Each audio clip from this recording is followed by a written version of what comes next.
the Not Great Parents podcast. I'm one not great parent, Molly, and this is I'm another not great parent, Nathan.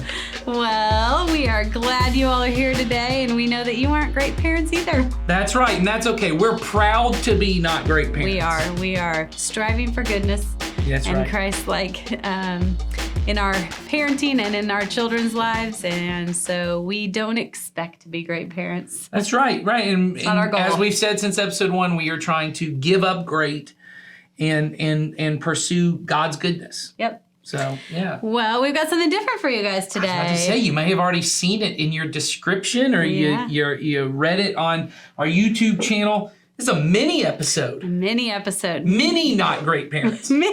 Mini not great. But even in this mini episode, we hope it's some really good information for you guys. Yeah, and you may look at the runtime. I currently don't know what the runtime is, but it's probably not going to feel mini. So, well, we're talking.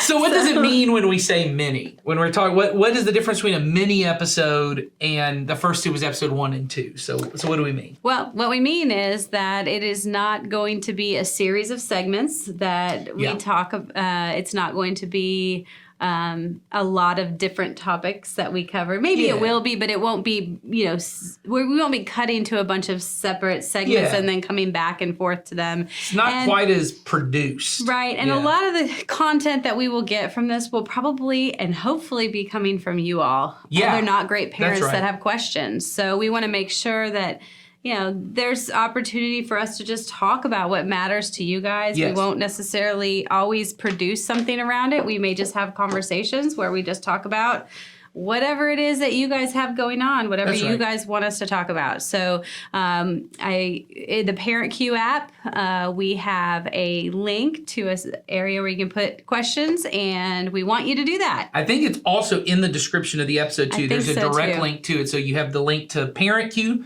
which we want you to download the app, and there's also a link straight to that form to ask questions. And they're anonymous. Right. So we don't have to know who you are. We're not going to say, great parent so-and-so has sent in this question. They'll be completely anonymous, and we'll talk through them. Yeah. And sometimes it might not be Nathan and I. We might bring on somebody else. I was about to say, I think, in the heart of just going with being not great, I think both of us acknowledge kind of there may be things that because we're young in parenting, we've been doing youth ministry and children's ministry a long time, but there may be specific questions that we want to pull in, someone like Jason, who has a daughter who's in college, another one who's in upper high school, or, Ed, who's ancient. And so...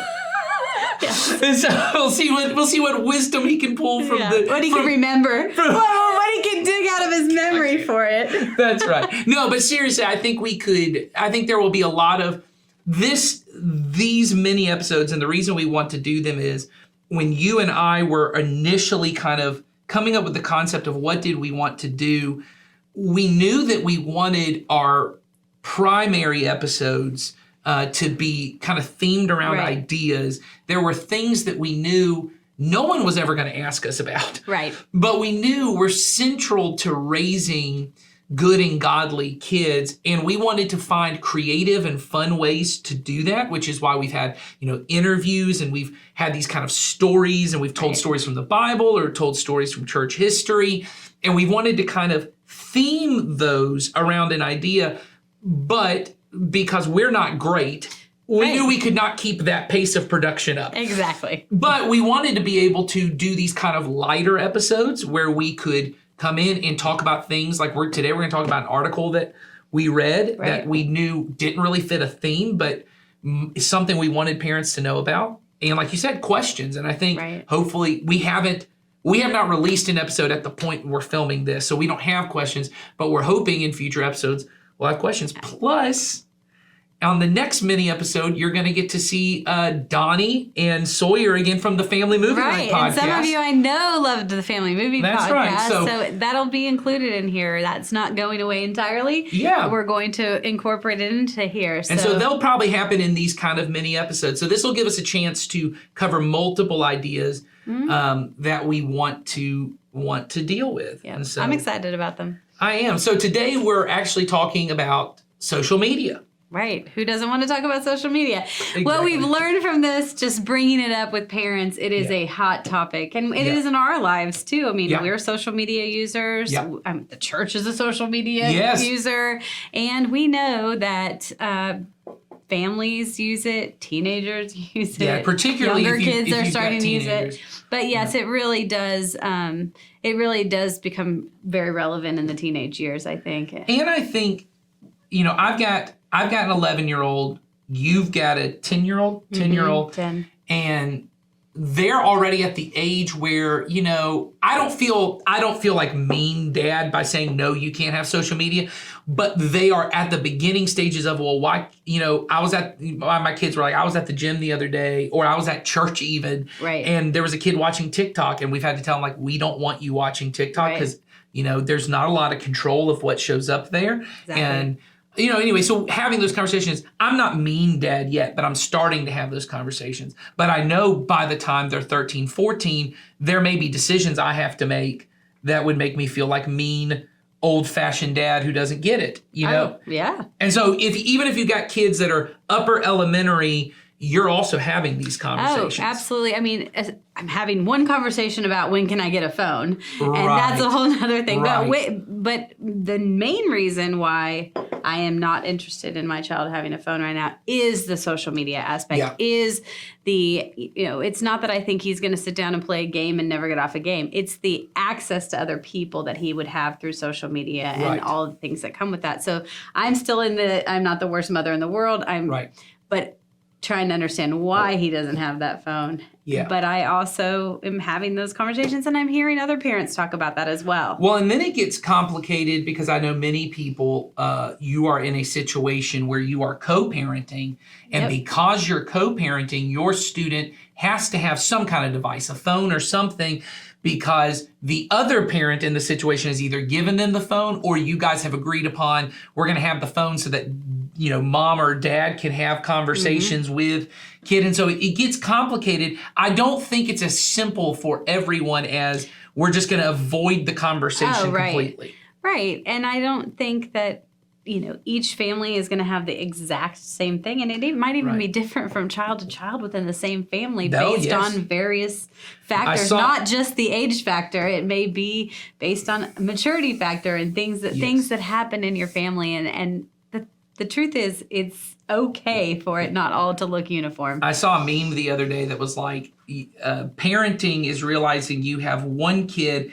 that you could trust to stay at home and take a turkey out of the oven on time, and you have another kid that you won't trust to brush their own hair, and those kids are 1 year apart. Yes. Because that's Sounds about right. That's 100% what it That is. is so true. Like you said, it's not even for everyone. And even in our last, the very first episode we did, and we talked about this new social media platform of Be Real. And after that, you and I were having a conversation about it. And in the episode, I said, as a parent, you are perfectly within your rights to know their passwords and to have screenshot accountability, which I still stand by. I think is good advice. But I realized afterwards that's good advice if you have young kids like ours that they're just at the beginning stages, and you can kind of implement things in phases. Right, and you can set that as an expectation and as something that they know along the way. But it's not great advice.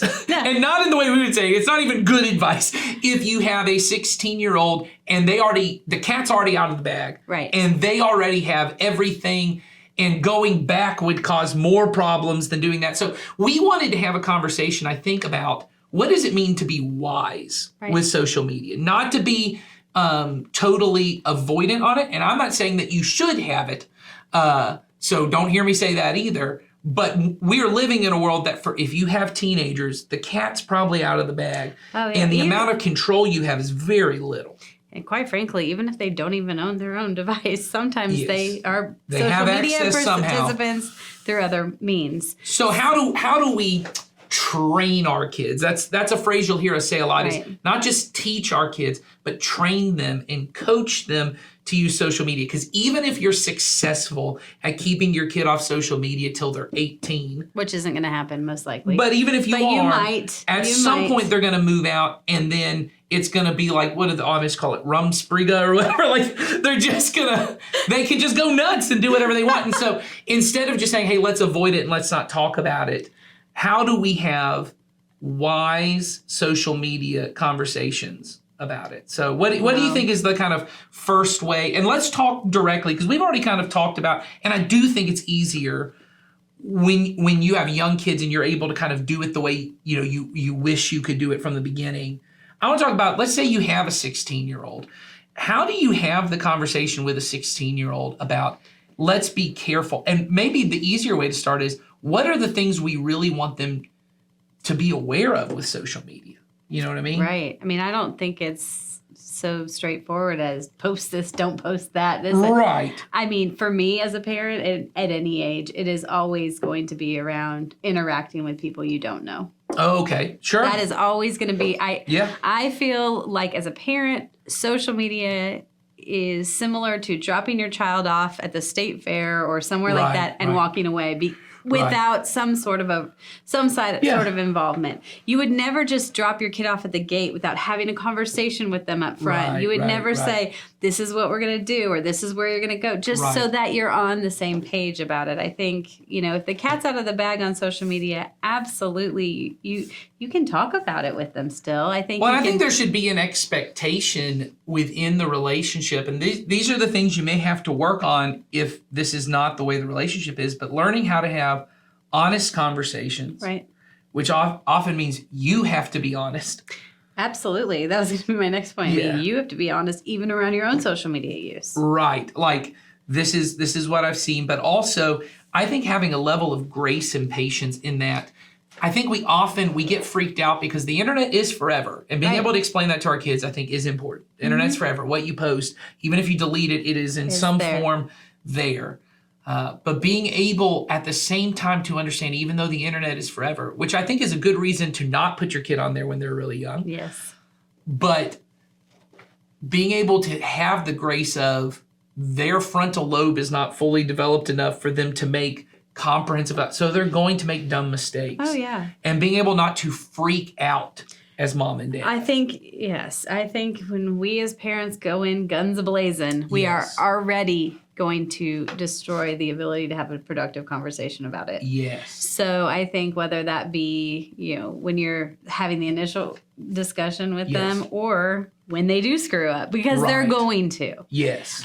So I think, we immediately lose any ability to have a conversation if we come in there. Yeah. If they're already using it and we come in, like I said, guns a-blazing, it is already going to put your child on the defensive. Yeah. I also think it's important. So one, have conversations. I think that's important. I think another one is set clear boundaries. Yep. I think this is true, and we probably will do a themed episode on the importance of teaching our kids boundaries. Oh, yes. At some point. But I think being able to say to them, you need to have boundaries of what you will and won't post online. There are certain aspects of your life they don't need to see. And it's not about like cleaning it up to make it look perfect. It's a matter of saying there are parts of your life that should be private. Right.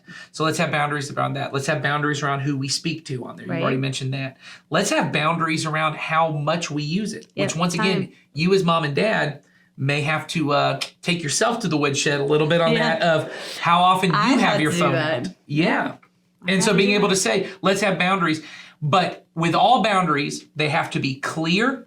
They have to be clearly stated, which means you have to say to them, this is it, not get mad at them for something they didn't know you expected them to do. Right. And they need to be agreed upon. And especially when you have older kids, they both need to work on it. Now, that doesn't mean that if they don't agree, you have to go, well, they get to make the rules. Right. If you do have control, you can say, well, if we can't agree on this, then we're going to have a different kind of conversation about maybe whether this can happen at all. Right. But I think setting boundaries is really important. But, I know you brought up, and this is a chance we get to bring in someone with more wisdom than either of us. Absolutely. You were telling me, I was unable to be at the last parenting event we had, but it was about raising emotionally healthy kids. And there was a question that was brought up about social media that we both thought would be good to hear Jason Collins, who it was teaching at that event, his wisdom on it. So can you set up, what was that question? So the question was around when is it an appropriate time to let your children be involved with Right. social media? And it also, I think it was coming from the emotion side of it. So Right. it was kind of, all right, I've got a teenager and I've got one coming into the teenage years. Right.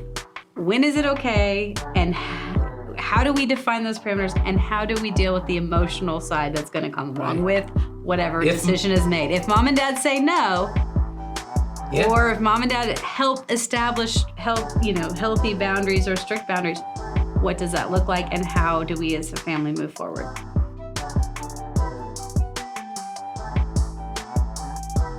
I want to introduce you guys to Jason Collins. Many of you already know him, and he's one of our teaching pastors here. And he also is part of our parenting ministry, That's right. which we have talked about previously a little bit. But Jason, why don't you tell us a little bit about, in your words, what parenting ministry is about? Wow, that's a big question, but I would boil it down to this. We believe as a church, it is our role in families' lives to be a support system to parents to help them disciple their kids in the way of Jesus and the kingdom of God.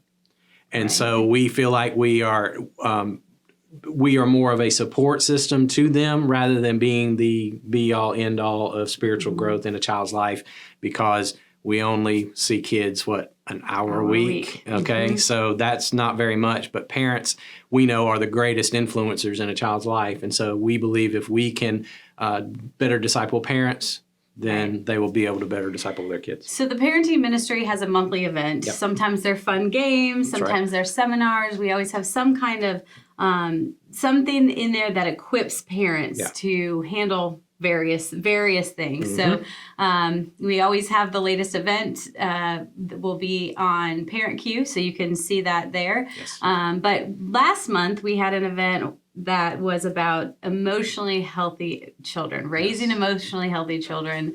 And it was really interesting.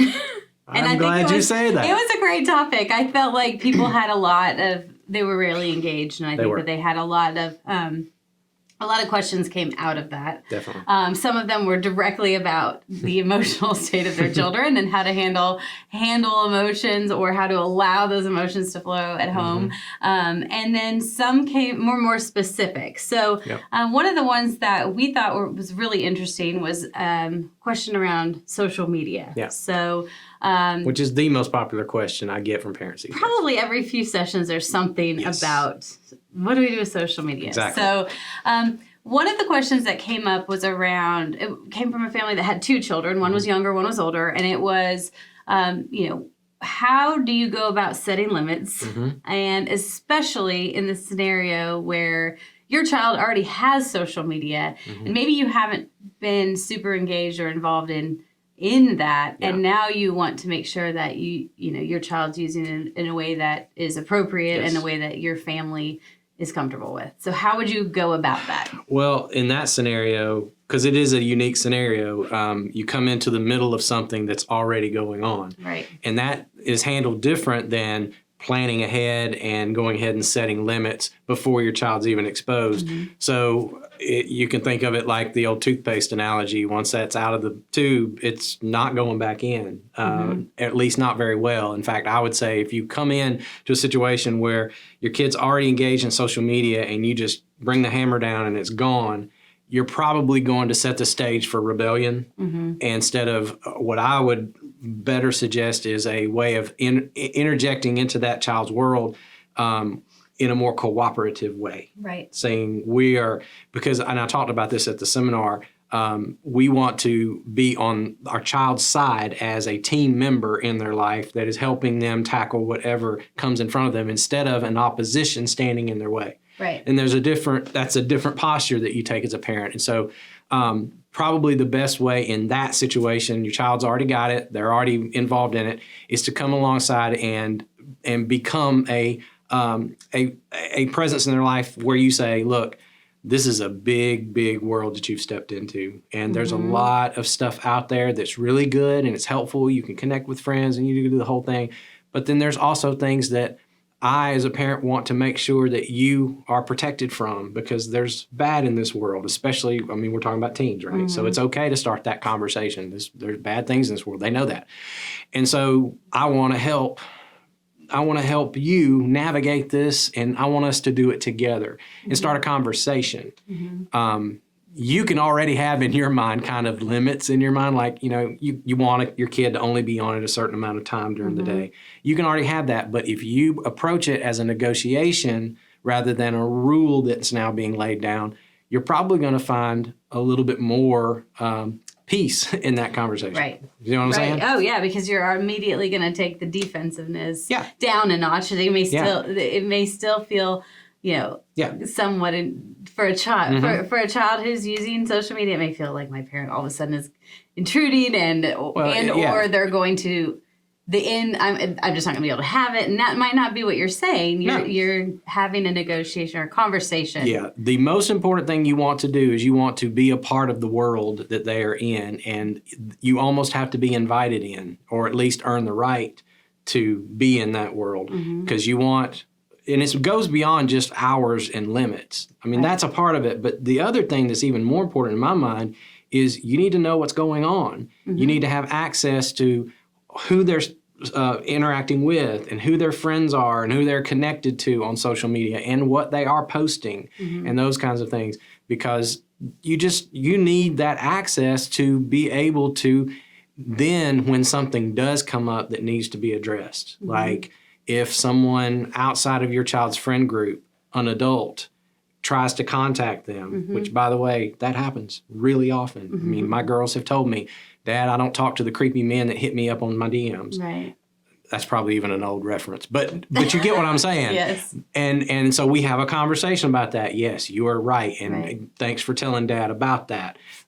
You want to be involved when something comes in to the social media world that needs to be addressed. You want to have the relationship already established where you can talk about it and give them context, and don't freak out. That's what I was going to say. So talk me through the parents on the parent side. So there are going to be scenarios, not for everybody necessarily, but where, you know, you might find things that you did not know your child was doing. You're not okay with that. That's right. Because this came out of the Emotionally Healthy Children seminar, let's talk about it from the parent perspective and controlling our own emotions or having appropriate emotions in those conversations. Yeah, and like I said earlier, the number one thing is don't freak out. I say that to parents all the time. I say, if you freak out, you're going to communicate to your child that you don't have a control over the situation, and we know they don't. And kids do, believe it or not, kids do thrive in boundaries. We all do. That's the truth. And so they really do need, and at the end of the day, want those boundaries. But if you come in and you seem like you're just either off the wall angry, or you're freaked out and scared to death that, you know, they have seen something they shouldn't have seen, that you're already starting off on a shaky foundation. You want to come in and bring light and perspective to this, and also know, especially if you've got a kid who just, this thing came to them, someone reached out to them, or an image came up that they weren't seeking out. Okay, let's talk about that. It's not you're in trouble and I'm mad at you, or for heaven's sake, God is mad at you, or anything like that. It's okay, let's handle this. Let's talk about this, and you show them how to handle it like an adult, and you'll be training them to become an adult who can handle it. One of the things I thought was so great during this seminar was the act of asking questions. So rather than making assumptions, whether we were talking about their emotions, but just in general, ask questions. And I think that applies here too. And non-accusatory questions. Just understand how they're using it. Understand what's important about that. Understand, you know, who they're interacting with, but do it in a question form, I think. And getting down to the emotions of what is going on in it. You know, when this person reached out, or when you saw this, or whatever it is that you're dealing with in the moment, tell me how that made you feel, and try and pull out some of the emotions, because that's the part that oftentimes our kids are dealing with internally. and they don't know how to handle it because they're not yet equipped for it maturity wise. And so we need to come alongside and be that partner that helps them process. And like I said in the seminar, for those of you who were there, we need to give our kids the place and the space to feel whatever it is they feel and let them know and normalize it. Say it's okay. Let's just process it. Let's talk through it. And mom or dad is here, and there's nothing wrong with you.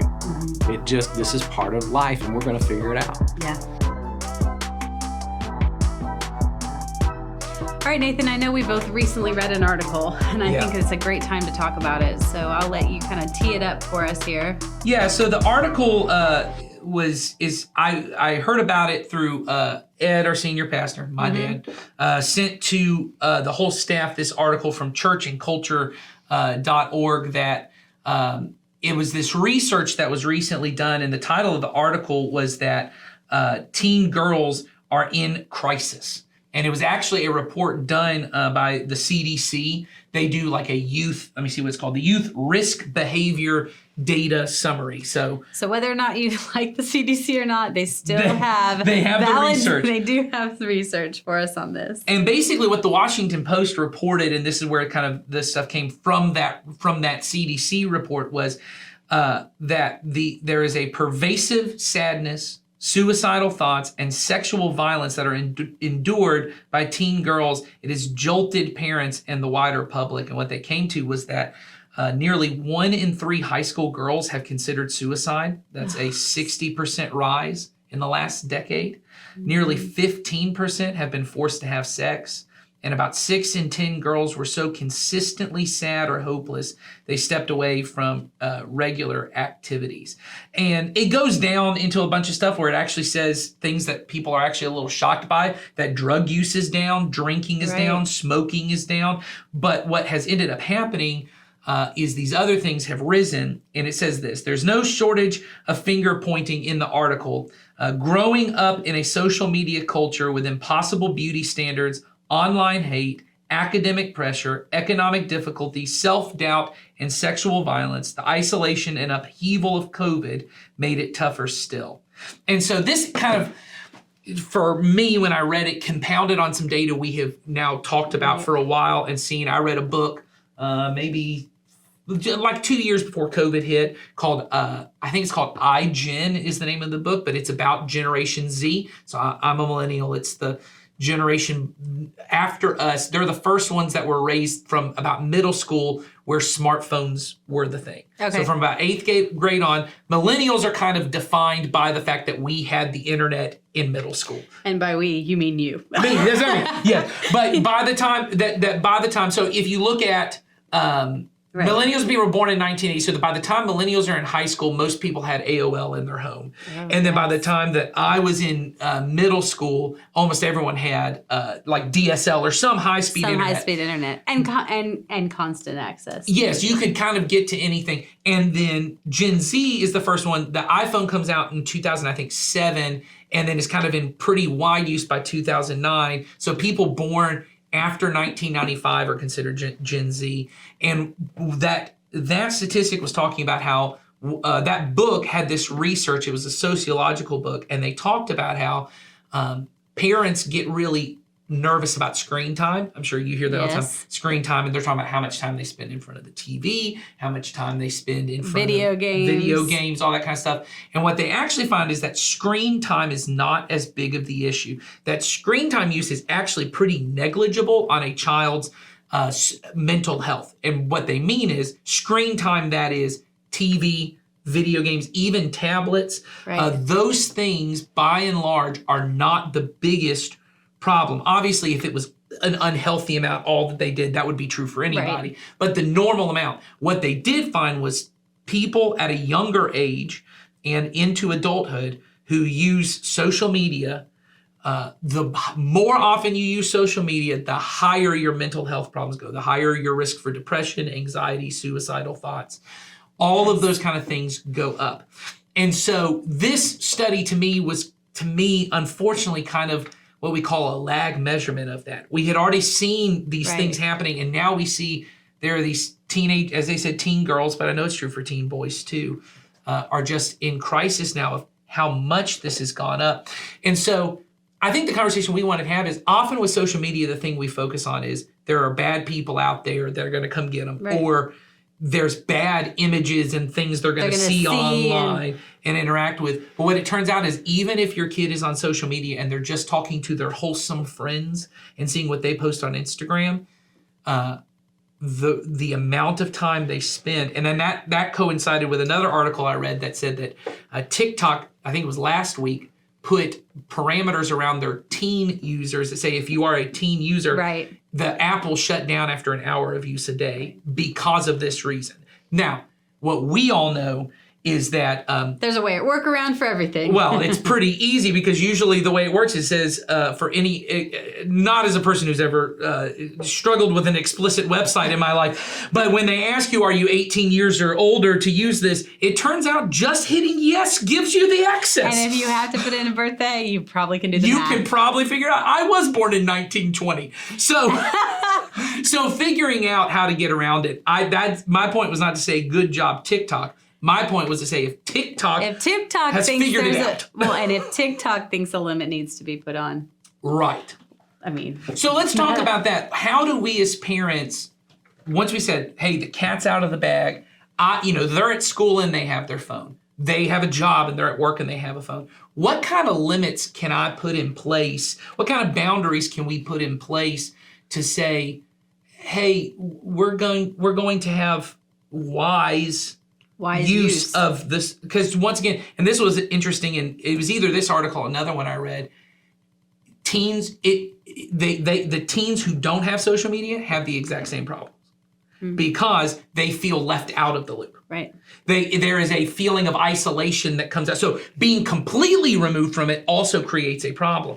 And so somewhere in the middle. well, yeah. Maybe, maybe not. I don't know a way to change the society. That's the truth. I don't know how to get everyone's kid off social media. Well, and you can't Right. you can't change everything, but you can have the influence in your own home to make changes there. So that's the question I think we want to deal with is where do we begin to be wise with setting limits on social media?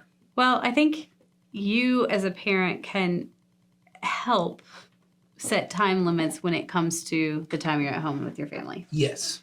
You can replace that time with other activities as a Yes. family. I mean, every teenager wants to spend all the time in the world with their family. Yes. But you can figure out ways that everybody is doing, everybody is stepping Yes. away from their phones. I Yes. know that there are families that have even simple as a basket that they Yes. have, time that they don't. And I know that sounds stupid and simple and whatever, but it's something that you can do.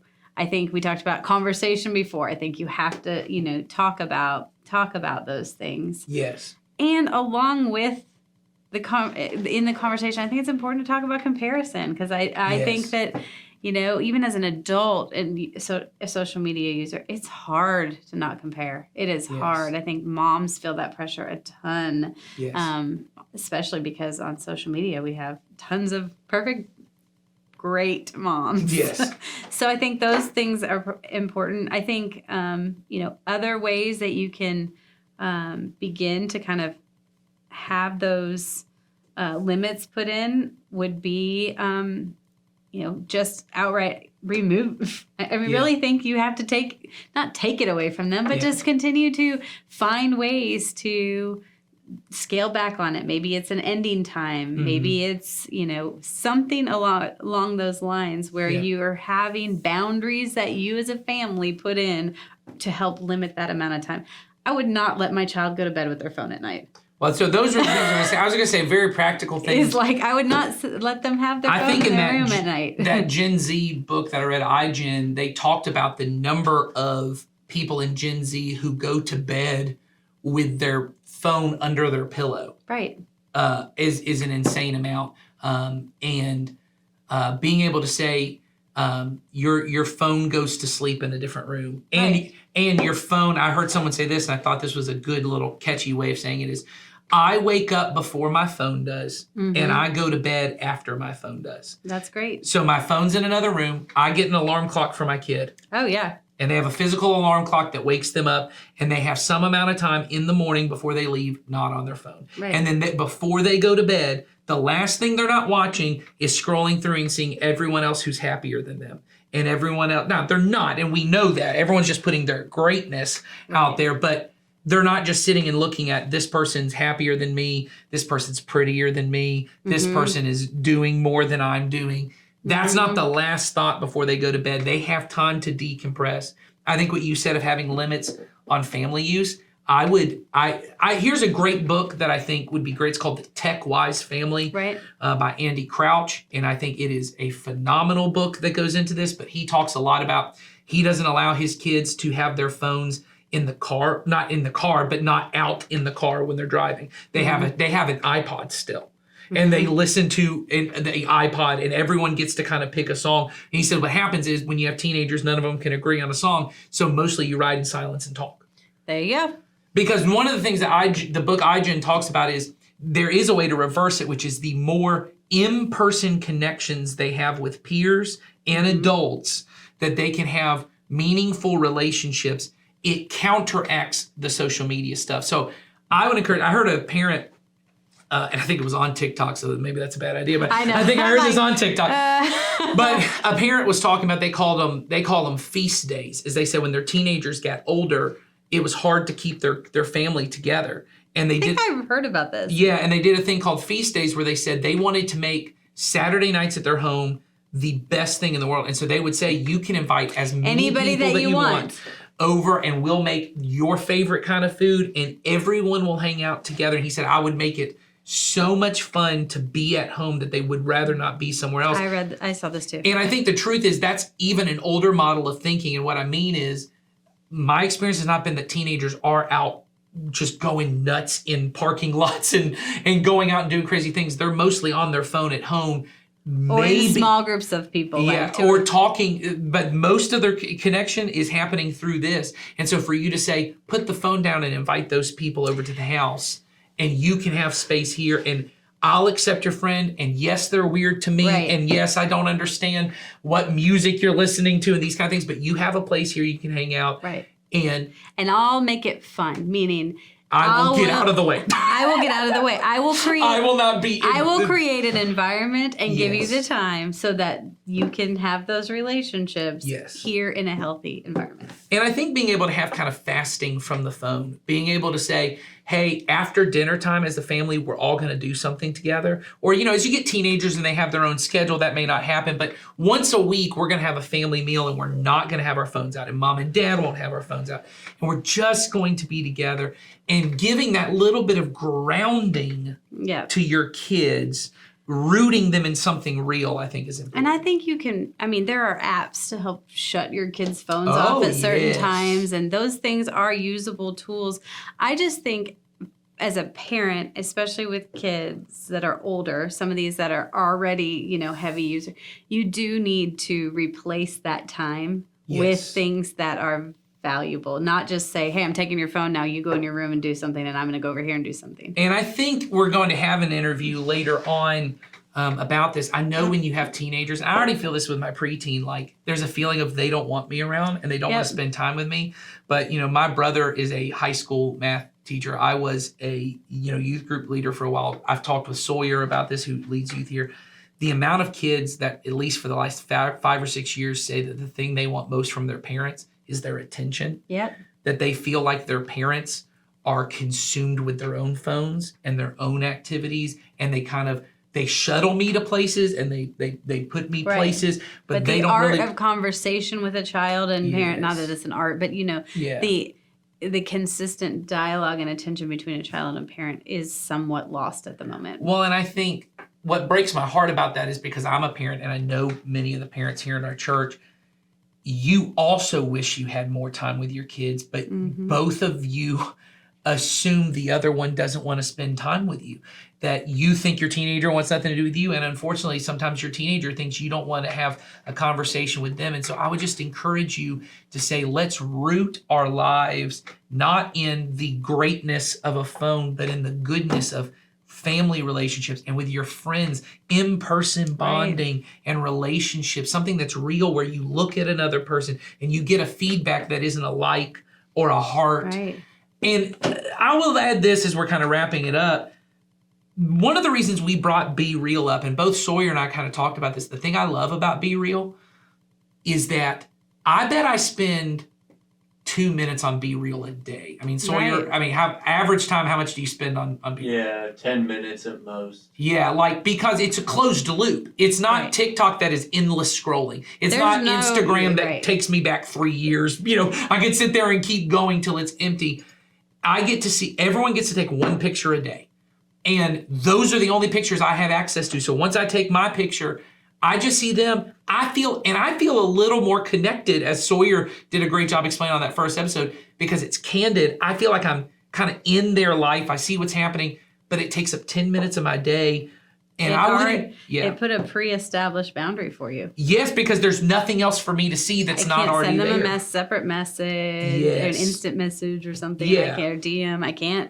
I can't do anything. And I'm not beyond- seeing other people I don't know that I have to compare myself to. Now those options are there, but they're not the primary use of it. No. It would not be the way most people use it. So I would encourage you with your kids, you know, think through those kind of things, like let's limit TikTok, let's limit Instagram. But you know, these other apps, they may be okay. And so being able to have those conversations, like we said, it all comes back to the conversation.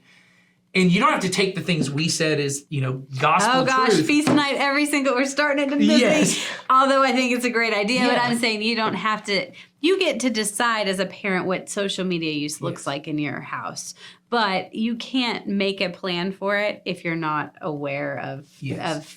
And I how think it- just being able to have the conversation allows you the grace as mom and dad to not be great Yep. and to not get it perfect. But if you can keep the lines of communication open, if you can be honest with them, if you can be humble, if you can be patient Absolutely. and allow them to mess up and not get it exactly perfect, you'll find that also roots them in something real. And I think that's important. So Yeah, agreed. I don't have anything else on this. I don't either. I hope this was a helpful topic for you guys. I think we'll be hitting Yeah, on social this media's coming regularly. back up We're not going to be done. This isn't, we're not done with this. But feel free to send us your questions about social media or anything else. And if you've got any great ideas for us to share with other people about how maybe you've limited it. Yeah, in put your that in house, that form on the questions. we want to hear from you. So anyway, well, sounds like we're a wrap on this That's topic for it. today. So good to see you all, not great parents, and we'll see you next time. Bye.